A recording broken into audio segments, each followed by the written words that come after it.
vale, dado que Spring Boot está por encima de Spring Framework, es algo construido por encima de Spring Framework, también para facilitar un poco su uso y demás, ¿sería necesario aprender Spring Framework antes de Spring Boot?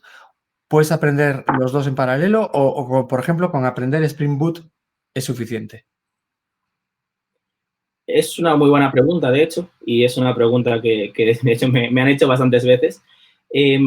La respuesta corta es hay que aprender los dos. Eso sería lo que yo te diría. El tema es importante entender que Spring Framework como framework es un mecanismo bastante complejo.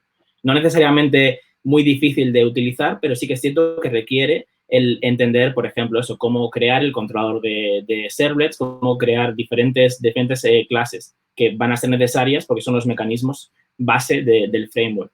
Cuando utilizamos Spring Boot, como Spring Boot ya nos da una aplicación que funciona out of the box, ¿no? Que se dice, yo creo la aplicación, la arranco y ya funciona, no tengo que preocuparme tanto por esos mecanismos internos de Spring Framework. Lo que sí que pasa es que a la hora de yo crear un controlador, por ejemplo, voy a tener que saber crear un controlador en Spring. No son funcionalidades que nos ofrezca Spring Boot. Spring Boot no nos ofrece ese tipo de funcionalidades. Todo eso ya está implementado en Spring Framework. Simplemente nos da todo como medio hecho. Entonces, yo tendría que configurar ciertos conceptos en Spring Framework y luego tendría que crear una clase y anotarla. Eso sigue siendo Spring Framework. Cuando yo utilizo Spring Boot, el primer paso me lo salto porque ya viene dado. Luego, si necesito customizarlos, sí que tendré que aprender exactamente qué está pasando y tocaré lo que tenga que tocar, pero simplemente tengo que saber hacer esas notaciones. Pues poner esas notaciones, saber lo que significan y ya va a funcionar. Pero obviamente esas notaciones siguen siendo Spring Framework.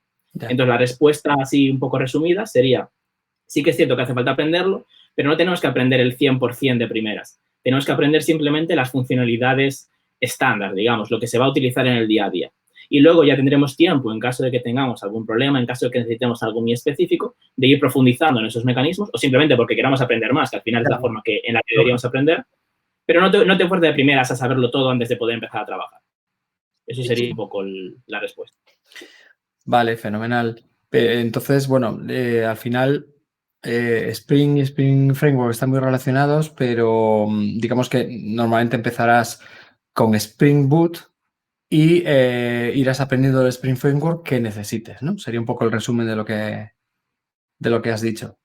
Sí, esto sí, depende un poco de tu enfoque, ¿no? Hay quien te puede decir lo contrario, depende un poco de tu forma de aprender. Yo soy muy partidario de aprender siempre de forma lo más práctica posible. Es decir, yo no quiero hacer nada que no sepa cómo funciona. Yo todo lo que hago quiero aprender, quiero saber por qué funciona, no solamente saber que hago esa anotación y por arte de magia funciona, pero no veo tampoco muy práctico el tener que estar estudiando algo un mes antes de poder ponerme manos a la obra y empezar a probarlo. Entonces, mi recomendación, mi enfoque y la forma en que yo lo he aprendido y considero que, bueno, que más o menos sé un poco del tema, es esa. Hombre, Empezar un poco por Spring Boot y luego sí, obviamente molestarme en aprender un poco todo lo que hay detrás, por qué eso funciona, ¿no? Y es un poco el enfoque también que le damos en el curso, de lo hecho. iba a decir, es un poco, por lo que yo sé, el enfoque, ¿no? Que se arranca haciendo código desde el primer momento, claro.